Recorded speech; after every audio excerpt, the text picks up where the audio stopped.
grandmother was a full-blood Cherokee.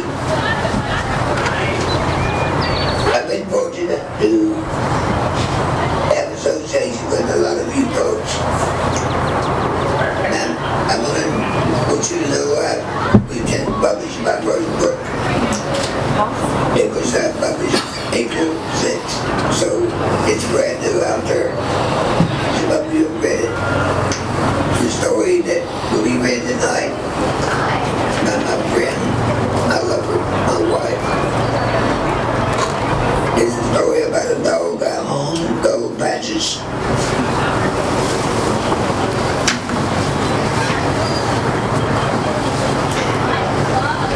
It was early spring of 1998. My wife and I were fishing below Truman Dam. A black and white flash ran across our path. "What was that?" she exclaimed. Further examination proved it to be a medium-sized dog. He was playing with some kids nearby. We watched the kids play for a while. They were throwing a frisbee. The dog would catch it every time. I don't recognize the breed. He looks kind of like a border collie, but has a short tail, and his ears aren't nearly as erect. He also has a pronounced blunt nose. Probably a crossbreed of some sort, is my thought.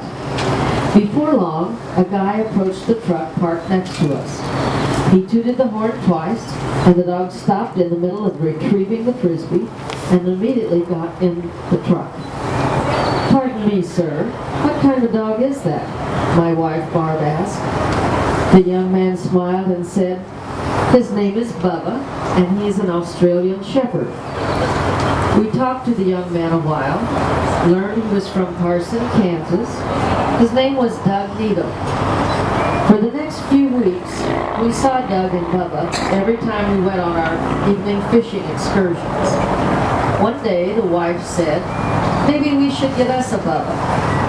We had lost our beloved collie, Dolly, about a year before. My wife missed her very much. I was in the process of recovering from throat cancer and was unable to speak. We saw Doug that afternoon, and Barb asked him where we might get a dog like Bubba. "Well, I just studded Bubba to a friend of mine's female in Kansas. I'll get pick of the litter if you think you would be interested." She was born in August of 1998, a white and red ball of fur. The color is called Red Merle. Her eyes were as blue as the summer sky. We decided to name her Patches. I believe she was the reincarnation of a very gentle and soul from long ago. I was unable to speak, so we trained her to hand signals and a whistle. She was very quick to learn and eager to obey commands. From the very beginning, we formed a bond that is very difficult to describe. We went everywhere together, on my ATV or in the truck. She didn't care as long as she could go. She loved going to the river fishing and became a friend of every fisherman there. She especially loved kids. One day I looked up and she was involved with a group of young children playing with their skates and skateboards. One at a time, they were holding onto the short knee rope she pushed them with, and she was pulling them around the mile asphalt circle below the dam. I finally had to ask them to give her a break. Certain people's vehicles were recognized by her, and she would immediately run to meet them when they arrived at the dam. One of her favorites was Lela, a fishing friend. She absolutely loved Nola and made a big fuss over her every time. My neighbor had a goat farm that bordered my place.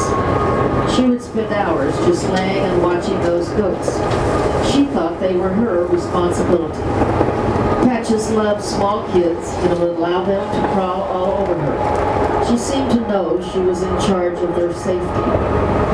If a toddler ventured too close to the road, she would take his shirt or coat in her mouth and pull him or her back to a safe zone.